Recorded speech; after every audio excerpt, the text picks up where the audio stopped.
Hello. For my oral interpretation, I'm going to recite The Tale of Peter Rabbit by Beatrix Potter.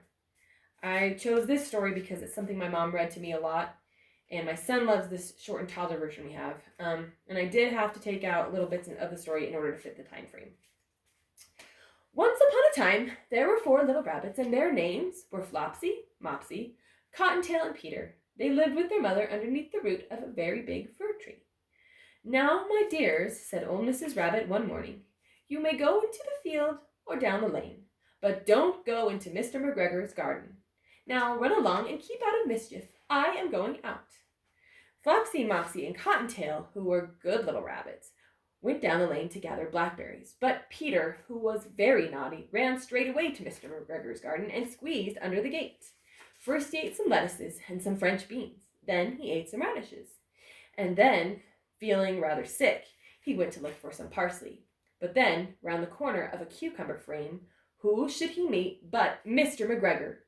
Mr. McGregor was on his hands and knees planting out young cabbages, but he jumped up and ran after Peter, waving a rake, calling out, "Stop, thief!" Peter was most dreadfully frightened and rushed all over the garden, for he had forgotten the way back to the gate. He lost one of his shoes among the cabbages and the other amongst the potatoes. After he lost them, he ran on 4 legs and went much faster, so that I think he might have escaped altogether had he not unfortunately run into a gooseberry net and got caught by the large buttons on his jacket. It was a new jacket, blue with brass buttons. Peter gave himself up for lost and began to shed big tears, when Mr. McGregor came up with a sieve and intended to pop it on the top of Peter, who wriggled away just in time and rushed into a tool shed and hid in a watering can. Now Mr. McGregor was quite sure that Peter was somewhere in the tool shed and began to search. Presently Peter sneezed. "Kershoo!" Mr. McGregor was after him in no time and tried to put his foot upon Peter, who jumped out of a window, upsetting 3 plants. The window was too small for Mr. McGregor, and he was tired of running after Peter, and he went back to his work. Peter sat down to rest.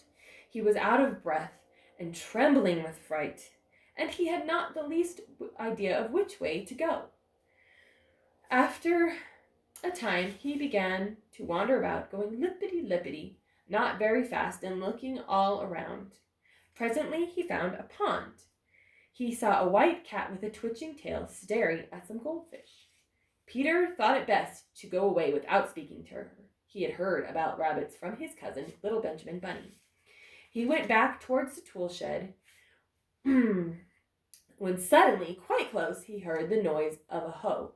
Scritch, scratch. Peter scuttered under some bushes, but presently, as nothing happened, he came out and climbed upon a wheelbarrow and peeped over. The first thing he saw was Mr. McGregor hoeing onions. His back was turned towards Peter, and beyond him was the gate. Peter got down very quietly off the big wheelbarrow and started running as fast as he could go down a straight path behind some black currant bushes. Mr. McGregor caught sight of him round the corner, but Peter did not care. He squeezed under the gate and was outside the wood, safe at last, in the wood outside the garden. Peter never stopped running and never looked back until he was home in the big fir tree. He was so tired that he flopped down upon the nice soft sand on the floor of the fir tree. His mother was busy cooking. She wondered what he had done with his clothes, for it was the second jacket and pair of shoes that he had lost in a fortnight. His mother put him to bed and made some chamomile tea. She gave a dose of it to Peter. "1 tablespoon to be taken at bedtime," she said, but Flopsy, Mopsy, and Cottontail had bread and milk and blackberries for supper. The end.